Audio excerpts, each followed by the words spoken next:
Coming up on Mountain News this morning, Senator Mitch McConnell spends time under medical supervision as he recovers from a concussion, and Governor Andy Beshear and education leaders rally in the state capitol to bring more focus to the need for improvements in higher education here in the Commonwealth.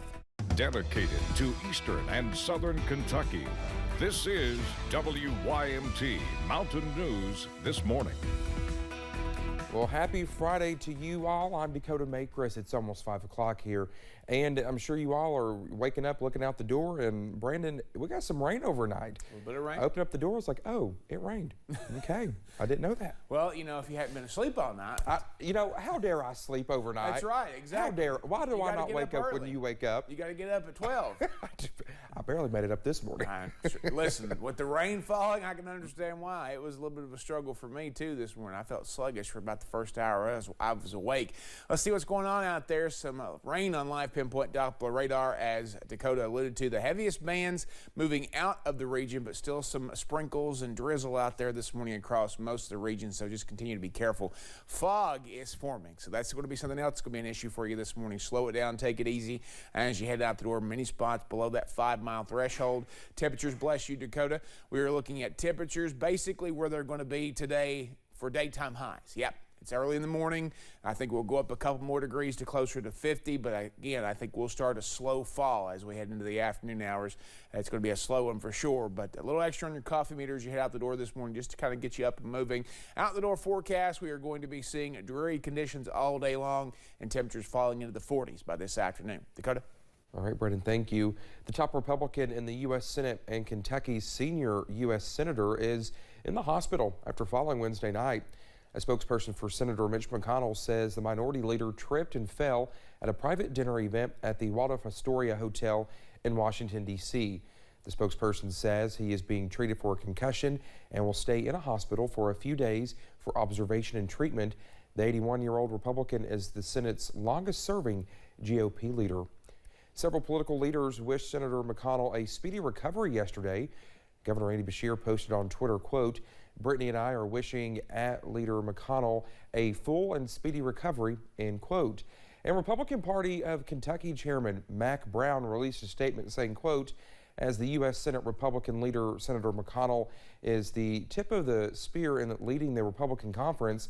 We wish him and Elaine well and are praying for them both and are looking forward to seeing him back on the Senate floor," end quote. The opioid epidemic continues to cause problems across the United States. Thousands of overdose deaths are being blamed on fentanyl here in the Commonwealth. House Bill 353 passed in the House on Wednesday. The bill would exclude some testing equipment like fentanyl strips from being considered drug paraphernalia. 353 seeks to solve the problem of currently our fentanyl test strips fall under our paraphernalia statute. And we just don't want people who are using them and trying to save their lives to be arrested. The 2021 Kentucky overdose fatality report says fentanyl was in nearly 73% of overdose deaths. Addiction recovery organizations are pitching active tactics to replace lecturing groups and discussions about substance abuse. Speakers at the Appalachian Gathering for Recovery Solutions presented ideas including recovery capital and second chance careers. Each idea includes specialists having a more active role in recovery. Keynote speaker Jeff Wilson says each person has needs that should be met. Knowing your population, what are their needs, not only from when they are first admitted, that throughout the whole recovery process. If we do a better job of establishing a foundation for them, their recovery is going to be richer, better chance of lessening relapse too. Wilson says people will remember more information when they are involved in an activity. Well, Governor Andy Beshear and education leaders were at the state capitol Thursday morning for an education rally. They want more focus placed on higher education and building a stronger Kentucky. Aaron Thompson is the president of the Council of Post-Secondary Education. He says a college degree is more than what you learn in the classroom. It's about engaging in your community. It's what I believe more than anything else. When I was in the classroom and working with students outside the classroom, was that I was preparing leaders. Well, Thompson says Kentuckians from all backgrounds need to know that higher education matters. The Kentucky Senate unanimously approved studying the feasibility of a 4-year public university in southeastern Kentucky, and now goes to the House. Senate Joint Resolution 98 is sponsored by Senate President Robert Stivers. It directs the Council on Post-Secondary Education to study the need for changes. Another question the review would consider is if technical education should remain with the Kentucky Community and Technical College system. The study would be due by December 1st. A bill to ban so-called gray machines in Kentucky is heading to the Senate after passing in the House.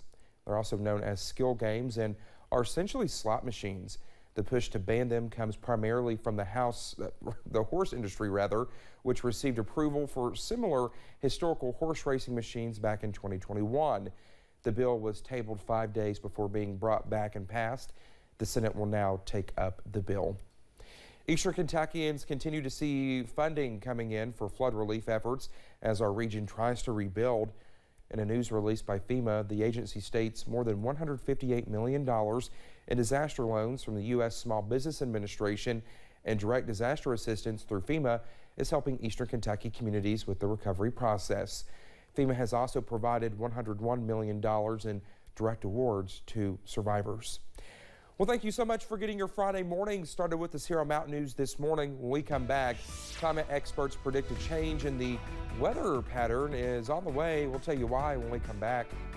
And the rain should be moving out in the next few hours, but the clouds and chill will continue all weekend. Spoiler, the rain will be back too. I'll have the latest forecast in about 3 minutes.